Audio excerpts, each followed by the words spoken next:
सीधी तस्वीरें आपके सामने बांदीपुर नेशनल टाइगर रिजर्व की, जहां पर प्रधानमंत्री नरेंद्र मोदी का काफिला पहुंच गया है। तस्वीरें बिल्कुल आपके सामने। पहले चॉपर से उस परिसर में हेलीकॉप्टर से पहुंचते हैं प्रधानमंत्री नरेंद्र मोदी और कार के जरिए उस नेशनल टाइगर रिजर्व पहुंच रहे हैं, जहां पर आज कई सारे कार्यक्रम का आयोजन किया गया है। न सिर्फ इस टाइगर रिजर्व का दौरा करेंगे, बल्कि वो विजन डॉक्यूमेंट भी जारी करेंगे और आंकड़े भी, जो बाघों के गणना के आंकड़े हैं, उसको भी प्रधानमंत्री नरेंद्र मोदी जारी करेंगे। यह मौका बेहद खास है। दक्षिण मिशन पर है प्रधानमंत्री मोदी। मौका खास, तस्वीर भी खास, और वही तस्वीर लगातार टीवी 9 भारतवर्ष दिखा रहा है। हालांकि जगह भी खास ही कह लीजिए विपिन, क्योंकि नेशनल पार्क के इतिहास को देखें तो लगभग 100 साल पुराना है ये, और आज यहाँ पर प्रधानमंत्री की मौजूदगी, और इस बीच ये भी कि किस तरीके से ये जगह बहुत महत्वपूर्ण हो जाती है। हालांकि इसके बारे में आपको और जानकारी हमारे एक्सपर्ट्स के जरिए भी हम लगातार दे रहे हैं। अजय सूरी सर इस वक्त हमारे साथ हैं। सूरी सर, मैं चाहूंगी कि जिस तरीके से खास तस्वीरें आ रही हैं, इस इतिहास का जहां हम जिक्र कर रहे हैं कि 100 साल पुराना है, अलग ही खासियत है बांदीपुर टाइगर रिजर्व की। देखिए, बांदीपुर जो है, मैं आपको बता दूं कि जब प्रोजेक्ट टाइगर लॉन्च हुआ था 1973 में, और सिर्फ उस समय 9 टाइगर रिजर्व इस प्रोजेक्ट में टाइगर में शामिल थे, और उसमें बांदीपुर भी एक था। तो इसलिए बांदीपुर की जो एक मतलब एक इंपॉर्टेंस है, वो इसलिए भी हो जाती है कि हालांकि ये प्रोग्राम कॉर्बेट टाइगर रिजर्व में हुआ था, लेकिन पहले 9 में बांदीपुर भी था।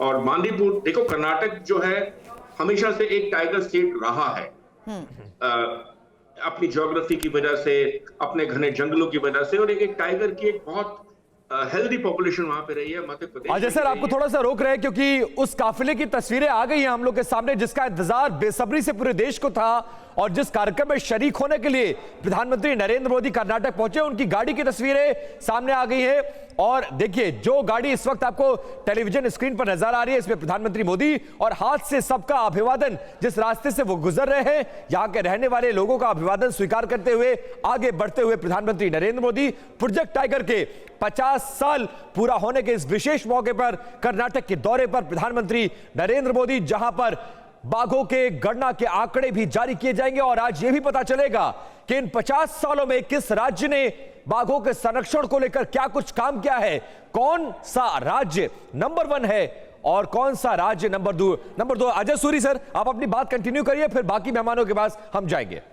हाँ, मैं आपसे ये बता रहा था कि किस तरह से एक बांदीपुर की अहमियत है। बांदीपुर में हमेशा कर्नाटक में एक से एक अच्छे टाइगर रिजर्व, जंगल है, वहां पे नागरहोले है, बांदीपुर है, और उसके बगल में ही आप ये देखिए तमिलनाडु, तो पूरा एक फॉरेस्ट का एक अनइंटरप्टेड स्ट्रेच है। वेस्टर्न घाट वहां पे पास में है, और ये सारा जो ये लोकेशन है, सारे जो जंगल हैं, ये बाघों के लिए एक आइडियल हैबिटेट है। और इस लिहाज से बांदीपुर जो है, ये एक सेंटर ऑफ अट्रैक्शन है बाघों के लिए।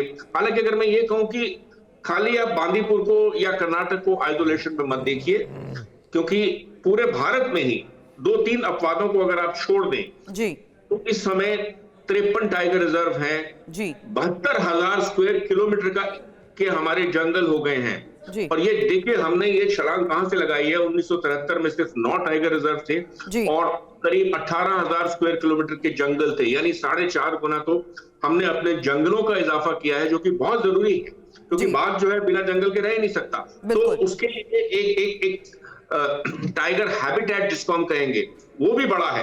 सर, इसके बारे में हम जितना जानते हैं, ये भी पता लग पाता है कि सफारी राइड दर्शकों की यहाँ पर हमेशा पहली पसंद रहती है। लेकिन विपिन, इंतजार ये होगा कि आज क्या प्रधानमंत्री भी सफारी की सवारी करने वाले हैं। बिल्कुल, और वो इस मौके को मुझे लगता है हाथ से जाने नहीं देंगे।